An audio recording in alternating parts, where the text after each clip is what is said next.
Plato lived 400 years before Jesus was born and never read a single word of Scripture. He had no access to the Hebrew prophets, no knowledge of the covenant God made with Abraham, no awareness of the coming Messiah that Isaiah described centuries before the birth in Bethlehem. And yet, when the earliest Christian theologians sat down with Plato's writing and the New Testament in the same room, what they found was so striking that several of them concluded Plato must have had access to divine revelation through some channel they could not fully account for. Justin Martyr, one of the first major Christian apologists writing in the 2nd century, argued that Plato had glimpsed the same logos, the same eternal word that John describes in the opening of his gospel, and had glimpsed it not through Scripture, but through the same divine reason that lights every human mind. Whether or not that explanation is correct, the parallel between what Plato describes about the human soul and what the New Testament reveals about it is close enough and specific enough that explaining one genuinely illuminates the other in ways that 2,000 years of Christian theology have never fully exhausted. Plato's most extensive treatment of the soul appears across several dialogues, primarily the Phaedo, the Republic, and the Phaedrus. And the first thing to understand is that for Plato, the soul is not a vague spiritual concept attached loosely to the body the way a shadow is attached to a person. The soul, in Plato's philosophy, is the real person. The body is a temporary container, a prison in the Phaedo's most striking formulation, that the soul inhabits for a time, but is not identical with. When Socrates is awaiting execution in the Phaedo and his friends are grieving, he tells them with complete sincerity that they will not be burying Socrates. They will be burying the body that housed Socrates, which is a different thing entirely. The soul, the actual person, the thinking, perceiving, valuing, loving center of the self, cannot be buried because it cannot die. This is where the first genuine parallel with Christian theology appears, and it deserves to be explained carefully, rather than simply asserted, because it is not a vague similarity in mood, but a structural parallel in argument. Plato argues for the soul's immortality on multiple grounds, but his most important argument is what he calls the argument from the nature of the soul itself. He argues that the soul, by its nature, is more akin to what is eternal, unchanging and invisible than to what is temporal, changing, and physical. The body participates in the world of becoming, the world of things that come into existence, change, decay, and pass away. The soul, insofar as it thinks clearly and pursues truth, participates in the world of being, the world of things that simply are, unchangingly, eternally. Death, in this framework, is the separation of the soul from the body, which for the philosopher, Plato argues, is actually a liberation rather than a destruction. Compare this with what Paul writes in 2 Corinthians chapter 5. For we know that if the tent that is our earthly home is destroyed, we have a building from God, a house not made with hands, eternal in the heavens. For in this tent we groan, longing to put on our heavenly dwelling, the language of groaning in a tent that is temporary, longing for something eternal and permanent, is structurally identical to Plato's description of the soul's relationship to the body in the Phaedo.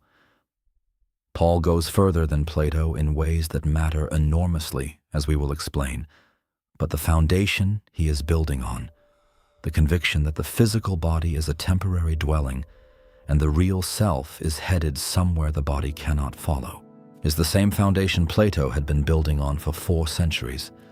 The deeper and more theologically significant part of Plato's account of the soul is found in the Republic, where he describes the soul not as a simple, undivided thing, but as having 3 distinct parts or aspects. He calls them reason, spirit or thumos, and appetite. Reason is the highest part, the part capable of perceiving truth, governing the self wisely and directing the whole person toward what is genuinely good. Spirit, or thumos, is the part that produces courage, indignation, ambition, and the drive to pursue worthy goals. Appetite is the part that generates hunger, desire, lust, and every form of wanting that is oriented toward physical pleasure or immediate gratification. For Plato, a well-ordered soul is one in which reason governs spirit and appetite, using spirit's energy and courage in the service of what reason perceives as genuinely good, while keeping appetite directed toward legitimate satisfactions rather than allowing it to take control of the whole personality. A disordered soul is one in which appetite or spirit has usurped the governing role that properly belongs to reason, producing a person driven by desire, ambition, or rage rather than by genuine wisdom. This tripartite structure of the soul maps directly onto one of the most persistent tensions in the New Testament, which is the tension between what Paul calls the spirit and the flesh. In Romans chapter 8, Paul describes two possible orientations for the mind set on the flesh, which produces death, and the mind set on the spirit, which produces life and peace. The person whose mind is set on the flesh is, in Platonic terms, a person whose soul is governed by appetite rather than by reason. The person whose mind is set on the spirit is, in Platonic terms, a person whose highest faculty is in alignment with the highest truth and governing the rest of the self accordingly. Paul is describing the same structural condition Plato described, the difference being that Paul's diagnosis of why the soul falls into disorder goes deeper than Plato's, and his prescription for restoration is completely different.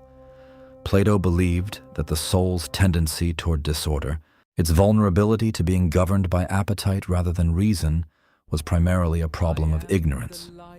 The soul that pursues appetite over reason does so because it has not yet clearly seen what is genuinely good. Education, in the deepest philosophical sense, the kind that Plato describes in the allegory of the cave, is the process of turning the soul's attention from the shadows of appetite and desire toward the true light of the good itself.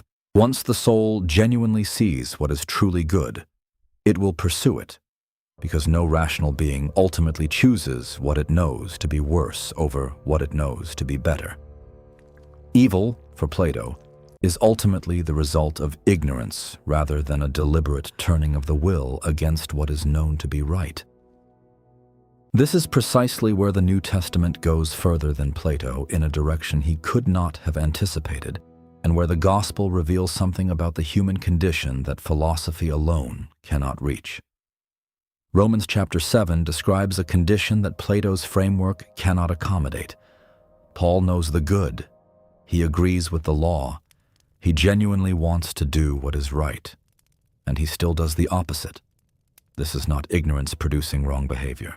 This is something darker, a will that is fractured at a level deeper than knowledge, a soul that has not merely failed to see the good, but has developed a competing desire that wars against the good even when the good is clearly perceived. Plato's diagnosis is that the soul needs better education. The New Testament's diagnosis is that the soul needs rescue from a condition that education cannot fix, because the problem is not located in the mind's ignorance, but in the will's corruption. The allegory of the cave in the Republic is one of the most famous passages in the history of philosophy, and it is worth explaining it carefully because it contains what is perhaps Plato's most direct anticipation of something the Gospel will later describe in entirely different terms. Plato asks his reader to imagine prisoners chained inside a cave since birth, facing a wall on which shadows are projected by objects passing in front of a fire behind them. The prisoners have never seen the objects themselves, only the shadows, and they take the shadows to be reality because they have never seen anything else.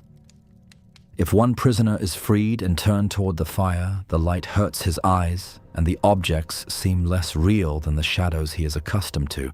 If he is then dragged out of the cave entirely into the sunlight, he is initially blinded and overwhelmed. But gradually his eyes adjust, and he comes to see the world as it actually is, the sun itself being the source of all light and all truth that he had previously perceived only in distorted form. The philosophical meaning of this allegory in Plato's own context is that most human beings live in a condition of epistemic darkness, taking appearances for reality, mistaking the world of physical sensation for the world of genuine truth, when the genuine truth is the world of forms, the eternal, unchanging realities that physical things only imperfectly reflect.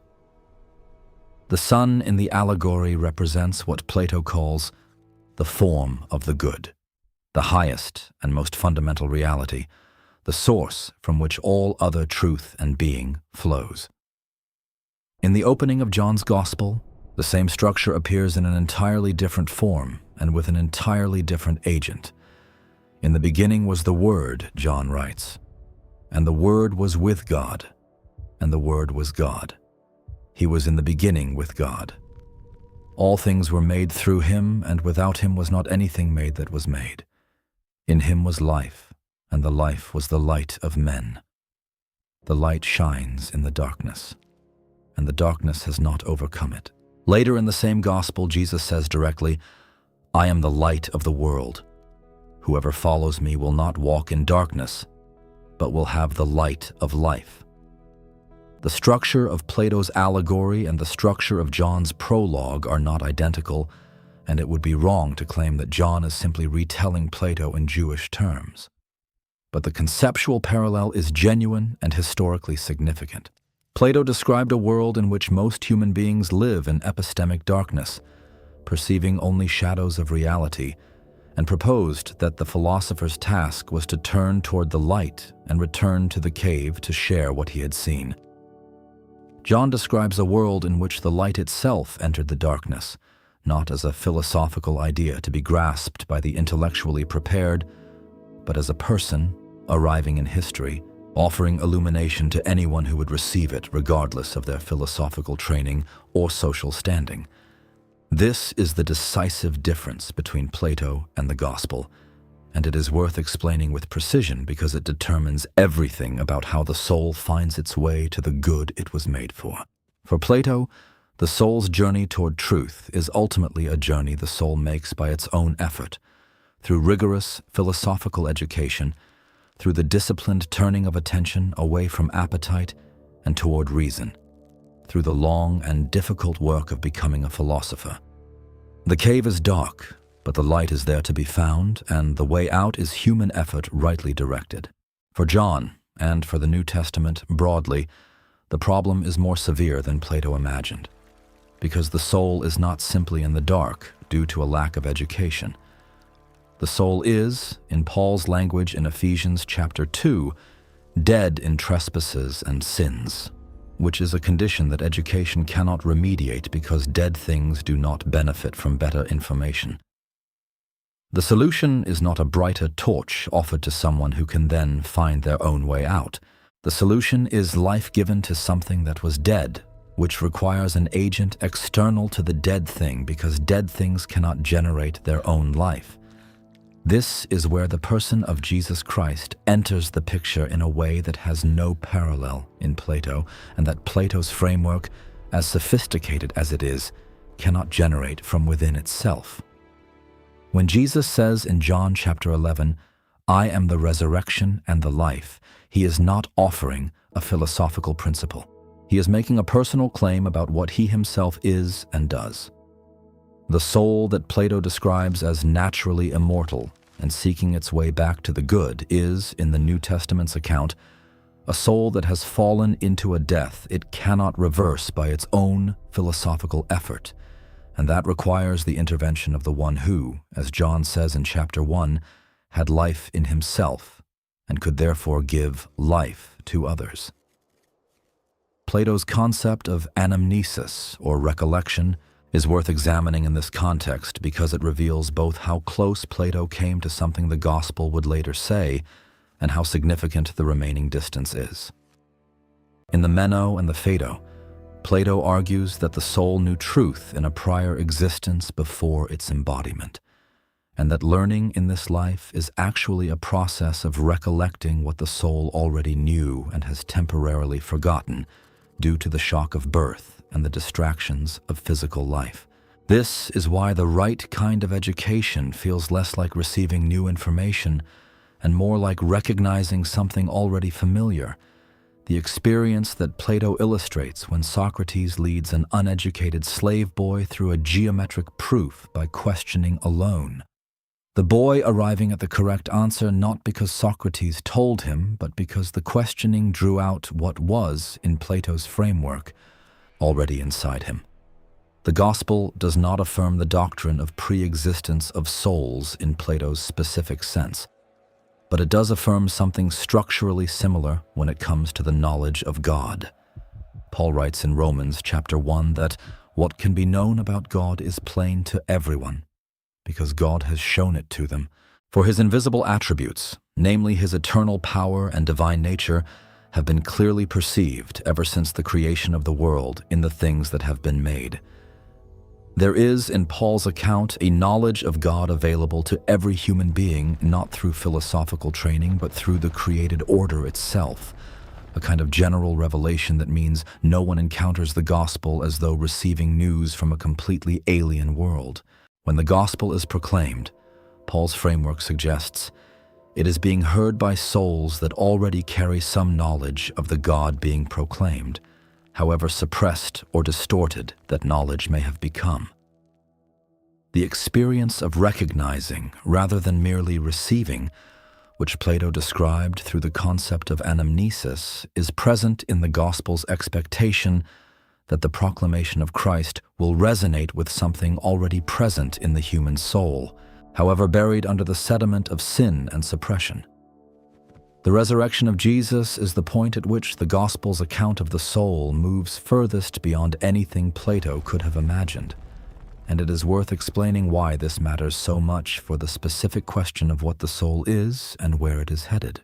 Plato believed that the soul's immortality meant its eventual escape from the body into a purely spiritual existence, the soul finally free from the prison of physical matter and dwelling in the world of pure forms and pure thought. The body, in Plato's framework, is ultimately the problem, and the solution is the soul's liberation from it.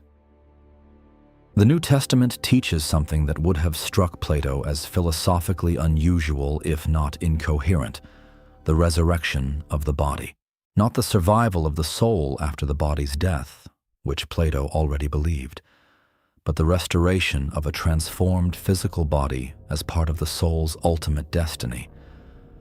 Paul writes in 1 Corinthians chapter 15 that the body is sown in dishonor and raised in glory, sown in weakness and raised in power, sown a natural body and raised a spiritual body.